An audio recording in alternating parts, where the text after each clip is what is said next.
చేలో తడి సొల్లు కబుర్లా బోళ్ళొచ్చి పని చేయండి. మధ్యాహ్నం నుంచి మిరప తోటలో కలుపు తీయాలా? ఏంటమ్మా రాజకుమారి, ఏంటి ఇంటర్వెల్ తీసుకున్నావా? ఆ కూకునేదేదో పంపు సెట్లోకి వెళ్ళి కూక. నేను వెనకమాల వచ్చేస్తాను. ఎందుకు? ఎందుకంటే నాకేం వద్దులే. ఇదిగో నువ్వు వద్దన ఉంటే నేను ఎండిన చచ్చిపోతాను. నువ్వు ఇంకటి ఎండితే నేను లవ్ అవుతాను తెలుసా? ఏటో మరీ మగవాటు పెట్టేస్తున్నావు. సరే బేగిరా. ఇది ఆడంగులు ఒళ్ళు దాచుకోకుండా శుభ్రంగా పని చేయండి. నేను పంపు సెట్ దగ్గర వెళ్ళి మోటార్ ఆన్ చేసి వస్తాను. ఏంటో భయ పంపు సెట్ దగ్గర వెళ్తావా? అరే మోటార్ ఆన్ చేద్దారని. అబ్బాయి గారు ఎక్కడ? అబ్బాయి గారు ఎందుకురా? అదే ఈ పంపు సెట్ సంగతే ఆ అబ్బాయి గారు చెవిని వేద్దామని. అరే నీ పళ్ళకు దండ పెడతాను, ఆ పని మాత్రం చేయకురా. అయితే 50 కొట్టు. గుణపం కింద పడే.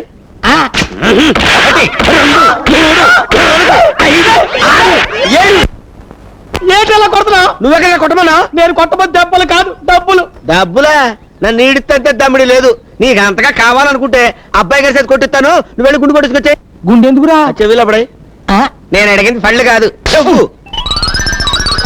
ఏంటా గొసగొసలు గుడ్లారండే? ఈ గుడ్డేట్రా? ఈ గుండెవడ్రా? మన పళ్ళు వెంకట్రావు గారండి. రే వెంకట్రావు నువ్వంట్రా? ఇదేట్రా? మీ అమ్మా నాన్న? అయ్యి బాబాయ్ బాబాయ్ వాళ్ళు బాగానే ఉన్నారండి. మరి గుండు? అదా అండి అది. చూడవా నేను చెప్తాను కదా. నేను నిన్న అమ్మగారిని రైల్ స్టేషన్ లో ఎదవడం పీకి పీసి చంపాడు కదండి. అది చూసి పాపం వీడి గుండె చెరువైపోయండి. జీవితంలో అమ్మగారికి ఎలాంటి ఆపద రాకూడదని మొక్కునండి. తిన్నగా తిరుపతి వెళ్ళిపోయండి. నున్నగా గుండు కొట్టించుకొచ్చాడండి పాపం యాదవా. మా అమ్మ కోసం నువ్వు గుండు? నమ్మకం అంటే ఇదేరా, విశ్వాసం అంటే ఇదేరా. ఈ రోజు నుంచి నువ్వు వెంకట్రావు కాదురా, నా తమ్ముడివి. అన్నయ్య తమ్ముడు, అన్నయ్య తమ్ముడు, అన్నయ్య రారా రా. రే ఓపిగా అయ్యా నా తమ్ముడు కూలెంత ఎత్తున్నారా? 20 అండి. ఓరి నా మొలతాడులో 20 ఏట్రా. ఇవాళ నుంచి 60 చెయ్యి.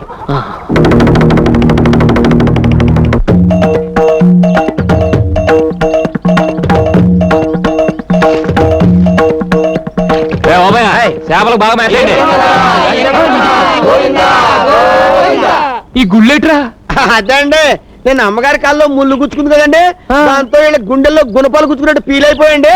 ఇక మీదట అమ్మగారి కాల్లో ముళ్ళు గుచ్చుకోకూడదని, ఈ ఊళ్ళో ముళ్ళ చెట్టు పెరగకూడదని మొక్కేసుకుని వెళ్ళిపోయి నున్నగా చెక్కించేసుకుని వచ్చారండి. ఓరి నా చేపల్లో ముళ్ళు. మా అమ్మ అంటే ఎంత భక్తిరా. ఇవాళ నుంచి నాకు మీరంతా కరెక్ట్. నాన్న ఓబు బాబు ఈ నా తమ్ముళ్ళకి రేపటి నుంచి కూలి తలా ఒక 5 సరిపోదు, తలా 10 తగ్గించి నా పంచ మీద అంచు. లేకపోతే నాకే టోపీ వేస్తారా? నేను గడ్డం గీంచుకుందామని ఏరైనా కబురెడితే 30 గొళ్ళ బేరాలు ఉన్నాయి, ఇవాళ కుదరదు రేపు వస్తానని కబురెట్టాడు. అప్పుడే నాకు అనుమానం వచ్చింది. అమ్మ నా ఎదవన్నారు ఎదవల్లారా. దేవుళ్ళు అంటే అబ్బాయి గారిని మోసం చేస్తారా? పైగా అమ్మగారి పేరు చెప్పి మిమ్మల్ని తొండమే తొండలాగా మరీ ఓవర్ యాక్టింగ్ సేకు. వీళ్ళందరికీ దినకంత్రి సలహా ఇచ్చింది నువ్వేని నాకు తెలుసు. అంచేత ఈ నెల నుంచి నీ జీతం 200 కట్టు. రోజు 10 సార్లు అంటా ఉండండి, పుణ్యమైన వస్తుంది. నువ్వేట్రాలు వచ్చావు? కానూరు పెళ్లికి వెళ్ళండి కదండి, అమ్మగారు అమ్మన్నారండి. సరే వస్తున్నాను పద. పెళ్ళికొడుకు వస్తున్నా రావే.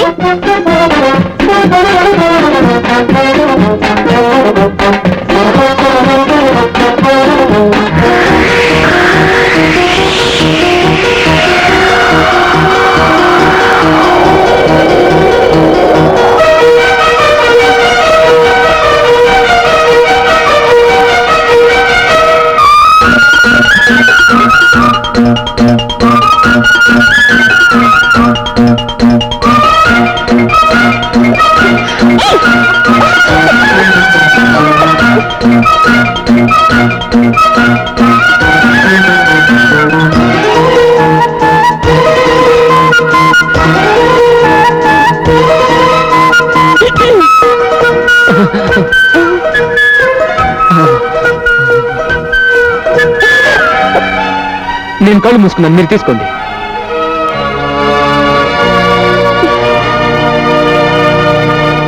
వసిన సద్దన్నంలో ఆవకాయ పత్త ఎంత అందంగా ఉన్నావే.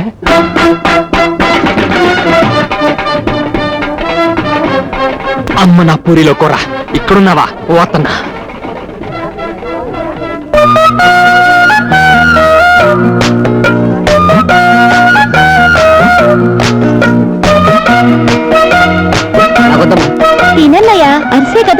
తిను బామర్ది అరిసే కదా.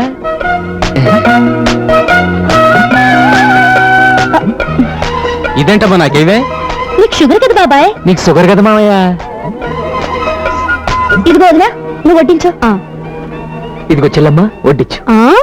ఇంత మంచి ఫిగర్ని పట్టుకుని చెల్లెమ్మ అంటావా? కళ్ళు పోతాయి. కాళ్ళు పోయినా సరే నువ్వు ఎప్పుడు చెల్లమ్మవే. నీ కర్మ. పెళ్లికొడుకు ఎలా ఉన్నాడే? ఫ్లాపే. పర్వాలేదే, యావరేజ్. కాపురం చేస్తే హిట్ అవుతాడులేవే. మరి పెళ్లి కూతురు సూపర్ హిట్. ఇదేంటి నేనేమన్నా మాట్లాడదు? చూడు బ్రదరు, మా వదిన నీతో మాట్లాడాలంటే నువ్వు పని చేయాలి. ఏం చేయాలి? ఆ పాపం చూడు. ఆ అమ్మాయి జల్లో ఉన్న గులాబీ పువ్వు తీసుకెళ్లి మా వదినకి ఇచ్చావనుకో, నీతో మాటలే కాదు పాటలు కూడా పాడేస్తుంది. వచ్చిన సూదిలో దారం. ఈ మాట ఇంత ఆలస్యంగా చెప్పావుటే ఇప్పుడే పట్టుకెళ్ళి చేత.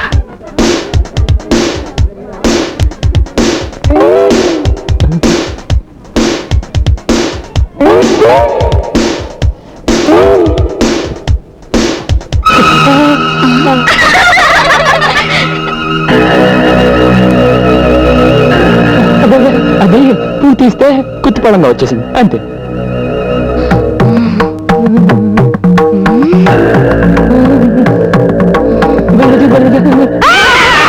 అయ్యో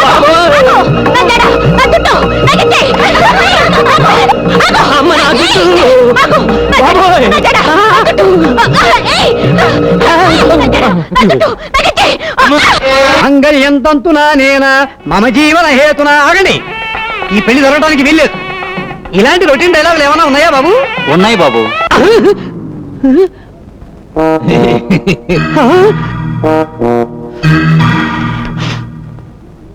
అదేంటి బావగారు, అనుకున్న ప్రకారం కట్నం సొమ్మంతా ఇచ్చేశానుగా. మనం కట్నం మాట్లాడుకున్నది బడ్జెట్ కు ముందు. నిన్న బడ్జెట్ లో రేట్లన్నీ పెరిగిపోయాయి కాబట్టి మా వాడి రేటు మరో 25,000 పెంచుతున్నాను. నేను తట్టుకోలేను బావగారు. అయితే మా వాడు తాళి కట్టుకోలేడు. అయితే వెళ్ళిపోదాం నాన్న. వెళ్ళిపోదానన్నా. అక్కడ పోలీస్ స్టేషన్ లో ఎస్ఐ గారు ఎదురు చూస్తుంటారు. ఎస్ఐ ఎందుకు? ఆయనకు పెళ్లి కాని కూతురు ఏమైనా ఉందా?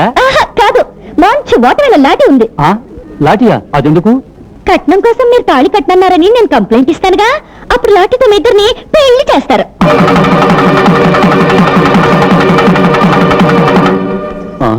పెళ్లి అయిపోయింది కదా, ఇప్పుడు శోభన గదిలో పంపిస్తారు.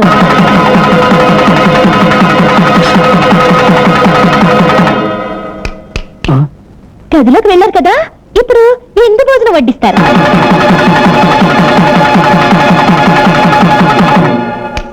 వడ్డించారు కదా, ఇప్పుడేమో మా వాడు తాళి కట్టేస్తాడు, నేను దీవించేస్తాను. పదరా వెళ్ళి కట్టు. మాంగళ్యంతంతునా నేనా మమ జీవన హేతునా అంటే బద్నామి సుభగే. అమ్మా, నీ దయ వల్ల అమ్మాయి పెళ్లి జరిగింది. కానీ కాపురానికి వెళ్ళాక దాన్ని సుఖంగా ఉండనిస్తారా? మీరు భయపడకండి బాబాయ్ గారు. మగాడు తాళి కట్టేవరకే తల్లిదండ్రుల మాట వింటాడు. శోభనమైతే పెళ్ళాం చుట్టూ తిరుగుతాడు, దాని మాటే వింటాడు. ఈ విషయం మన లక్ష్మికి తెలియకపోతే నేను చెబుతాను. మీరు నిశ్చింతగా ఉండండి.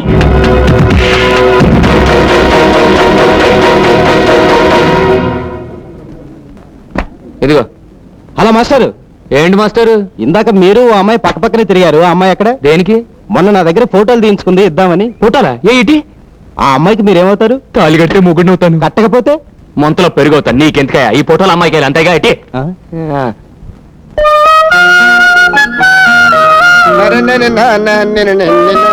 రే ఓపిగా, అయ్యా ఈ ఫోటో చూసి ఈ పిల్ల ఎలా ఉందో చెప్పరా.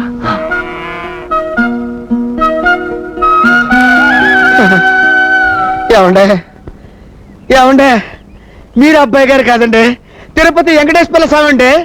లేకపోతే ఈ పెంట మొహం గాడికి ఇంత అందమైన అమ్మాయిని తీసుకొచ్చి పెళ్లి చేద్దామని చూస్తున్నారంటే స్వామి, లాభం లేదండి. దీనికి వెంటనే బురద చుట్టించేసి ఆడికి మీ పేరెట్టేసుకుంటానండి. ఏంటి పెట్టుకుని నా పేట మీద చాట? ఇది ఎవరు అనుకున్నావు? నా కబోయ్ పెళ్ళం. అయ్య బాబు, ఇదేంటండి ఇంత ఊరి చేసి ఇలా దెబ్బ కొట్టేశారు? ఏడ్చా గానీ మీ వదిన ఎలా ఉందో చెప్పు. సోత్తంటే పెద్ద కంచులా ఉందండి. కన్సెంట్రా ఎదవా, బంగారులో ఉంటాను. మా జంట ఎలా ఉందో చెప్పరా. అమ్మమ్మమ్మమ్మమ్మ, అబ్బబ్బబ్బబ్బబ్బబ్బ, మిమ్మల్ని ఈ పొలాల్లో కాదు అబ్బాయి గారు, ఫారిన్ ప్రదేశాల్లో తీసుకెళ్లి నా తస్సదియ్య డప్పు కొడితే